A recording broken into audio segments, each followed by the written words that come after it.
Fala pessoal, Felipe aqui. Na aula de hoje veremos os reflexos da guerra na vida e na produção de Jacques Callot, assim como as relações do pecado com a figura feminina. Durante os anos que se passavam e com a crescente tensão dos conflitos armados na Europa, Callot produziu imagens voltadas para as relações entre os atos e seus consequentes destinos. Dentro dessa relação estavam os pecados capitais, responsáveis por criar todos os demais pecados no mundo e corromper toda a humanidade. A escolha de Callot foi por representar todos os pecados de maneira individual, trazendo especificidades e elementos marcantes que simbolizavam as características de cada um e sua corrupção.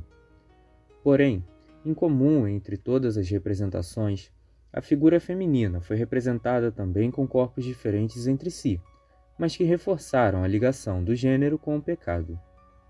Segundo Robert Muchemblé, em seu livro A História do Diabo, a figura feminina foi colocada no centro das corrupções humanas e acusada de causar grandes danos aos homens por natureza mais equilibrados e próximos de Deus. Toda a construção desse pensamento remonta à passagem de Gênesis, quando Eva é corrompida pela serpente e convencida a comer do fruto proibido, fazendo com que Adão também se perdesse posteriormente. Existe, a partir deste momento, a tentativa de criação cultural da imagem feminina como centro de todas as consequências ruins dos atos de Adão e Eva, deixando de lado o livre-arbítrio e colocando a figura de Adão, de certa maneira inocentado de toda a história. Neste sentido, diversas imagens produzidas pela religião e presentes até mesmo em Bíblias ilustradas apresentam a serpente modificada, com o tempo e cada vez mais com aspectos femininos, buscando a representação do reflexo de Eva e seus desejos perversos.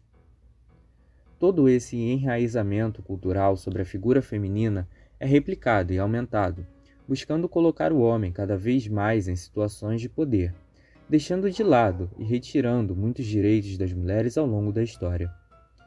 Em outro trecho de seu livro, Muchemblé afirma: em todos os ramos do conhecimento ou da vida social, operou-se uma redefinição da natureza feminina. Os médicos viam na mulher uma figura inacabada, um macho incompleto. Daí sua fragilidade e sua inconstância. Inútil, canhestra e lenta. Desavergonhadamente insolente, mentirosa, supersticiosa, lúbrica, por natureza. A mulher trazia ao mesmo tempo em si o poder da vida e o poder da morte. No universo em preto e branco dos doutos, a natureza feminina pertencia ao lado mais sombrio do Criador, estando mais próxima do diabo que a do homem inspirado por Deus. Para eles, a mulher era inferior por natureza, isto é, pela vontade divina. Algumas representações femininas de cunho religioso foram inseridas nas gravuras estudadas até aqui, e também na última composição de vida do artista. Quando observamos os detalhes da última gravura, percebemos que não só a religião, mas também a guerra estava presente nos elementos bélicos e nas formas mais agressivas assumidas pelas figuras demoníacas que assolam o santo. Porém, junto do santo podemos perceber a presença dessa figura feminina de corpo nu e decrépito, com cabelos de serpente, montada sobre uma besta que cospe flechas e pequenos seres na direção do santo. Essa representação feminina faz referência a um dos 7 pecados capitais, mais especificamente a inveja. A inveja por Jacques Callot possui cabelos longos que fazem referências a serpentes e possui um corpo decrépito, por seu caráter corrupto e sujo, de desejar o que não é dela e se apoderar do mal para conseguir seus objetivos. Tem uma cobra enrolada em seu braço direito, esticado para a margem lateral, como se o alvo de seu desejo estivesse ao lado, e come uma maçã, o fruto proibido, elemento que liga o pecado diretamente aos acontecimentos de Adão e Eva. Outra referência possível é a ligação entre os longos cabelos de serpente e a figura da Medusa, muito difundida na Europa e principalmente no sul da Itália e na Sicília, descrita aqui como uma criatura monstruosa com olhos arregalados, longos cabelos de serpente e um sorriso feroz. Quando colocamos lado a lado as duas versões das tentações, percebemos que existem duas figuras femininas em comum E mesmo com o passar do tempo e as mudanças sociais, o medo sobre esse pecado não saiu da mente de Calô. As figuras femininas, agora com corpo jovem e atraente, com leves panos e pose despreocupada, são levadas por uma horda de demônios numa espécie de carruagem feita de uma ossada animalesca, na direção do santo. Trata-se da luxúria, que carrega em sua mão direita um pequeno pássaro e é observada por perto por um bode peludo e com chifres alongados, atributo do libido, segundo os livros de iconologia, ligado diretamente ao deus Pan da mitologia, responsável por causar terror aos homens e que deu origem ao termo pânico. Outro ponto de referência é a figura de Pandora, que ao ser enviada por Zeus a seu esposo, levou consigo sua caixa de sentimentos e lembranças que não deveria ser aberta. Porém, Epimeteu não resistiu à tentação e ao abrir a caixa liberou males que assolariam a humanidade dali em diante, como a velhice, o trabalho, a doença, a loucura, a mentira e a paixão. E no fundo da caixa restou a esperança e a crueldade. Os demais pecados são espalhados pela cena e representados pelas figuras diabólicas, em sua maioria sem gênero definido.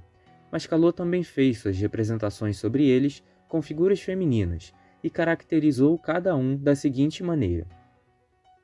A Ira é representada como uma jovem musculosa e armada para a guerra, empunhando sua espada e escudo com destreza.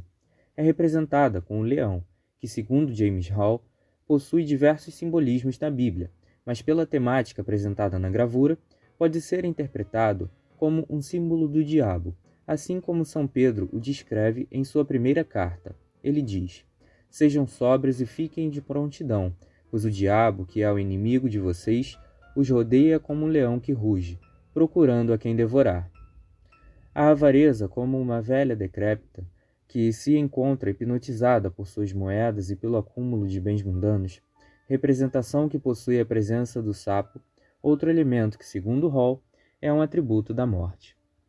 Fazendo analogia a algumas gravuras de cunho social, com fortes críticas à burguesia e às condições de pobreza extrema de moradores de rua e mendigos, como vemos na imagem. A preguiça é representada como uma jovem sentada sobre um burro, também entregue ao desejo de não fazer nada. Aqui, podemos perceber que até mesmo o diabinho sobre a cabeça da jovem carrega consigo uma alma dorminhoca para seu destino cruel. A cena se desenrola enquanto tranquilamente, em seu trono, o demônio observa sentado, aguardando para pegar mais almas para si.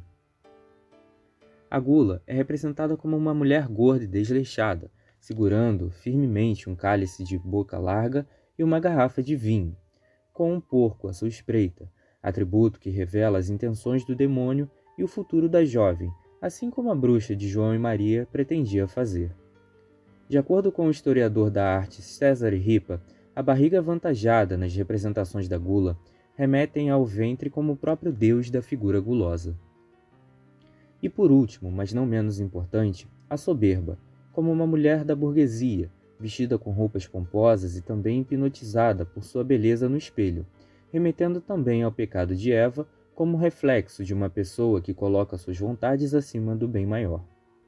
Fato é que o espelho não é comumente representado junto da soberba, porém pode ter sido inserido por Calô como um ícone antagônico à prudência, parte das 4 virtudes cardeais, e que é representada na arte com o espelho como atributo do autoconhecimento e exame dos defeitos pessoais, como maneira de alcançar a elevação do espírito para próximo de Deus.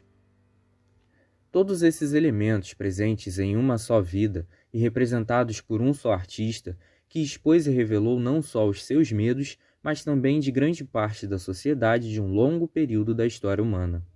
O terror e o medo mudaram de lado constantemente durante a vida de Jacques Calô, e foram gravados através de imagens que contam sua história e, quando comparadas entre si, podem também ser reflexos da criação de realidades que colocam a mulher como a culpada pela corrupção dos seres humanos e determinantes para um destino cruel de tormentos e torturas na eternidade.